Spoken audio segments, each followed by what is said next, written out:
Totoo lang, masarap talaga gumising kapag iniisip mo na naman, napapasok ka na naman sa umaga.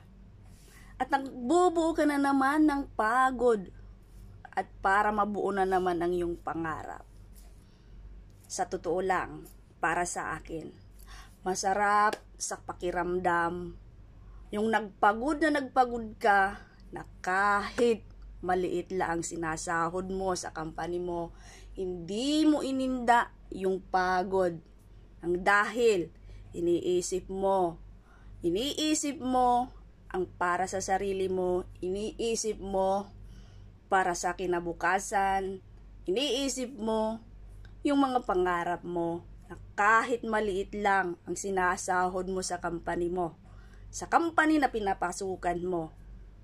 Parang makikita mo ay yung mga na-invest mo, nakikita mo yung mga pinaghirapan mo, nakikita mo na sinasabi ng iba na hindi ko kaya yata at hindi siguro matutupad ang pangarap ko sa ganito, sa liit ng sahod ko.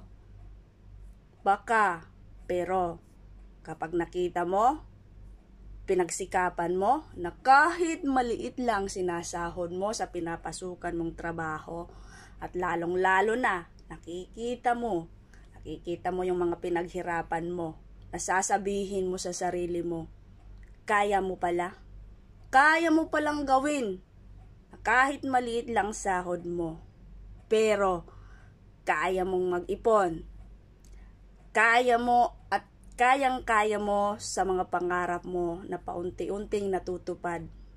Kung nakikita mo para sa sarili mo, sasabihin mo, kaya ko pala.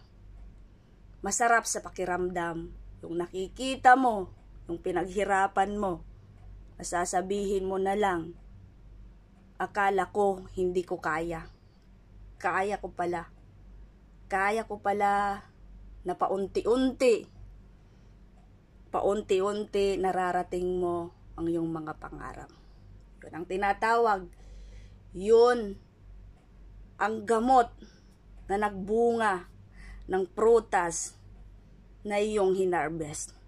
Mula galing sa pagod, puyat, sa pinaghirapan, na narating mo ang iyong pangarap.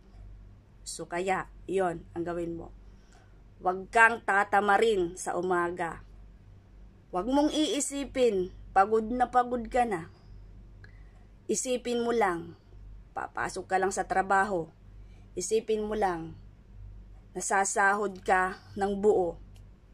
Kung hindi ka magpapasok sa trabaho mo, no work, no pay. Huwag mo lang iinda ang pagod. Huwag mong isipin mo yung para sa sarili mo. Dahil kapag lagi kang takot, lagi mong sinasabi yung words na nakakatamad na, nakakasawa na magtrabaho dahil sa liit ng sahod. Kaya ito, pakinggan nyo. Sana mapanood nyo. Sana mai-apply nyo para sa sarili nyo. Pag puro reklamo, magtrabaho, mag-ipon kung kinakailangan para sa sarili mo. At para pagdating ng panahon, pagdating ng araw na makikita mo yung mga pinaghirapan, sasabihin mo talaga, ganito pala ang pakiramdam, yung pinaghirapan mo, yung bunga na nakamit mo para sa sarili mo.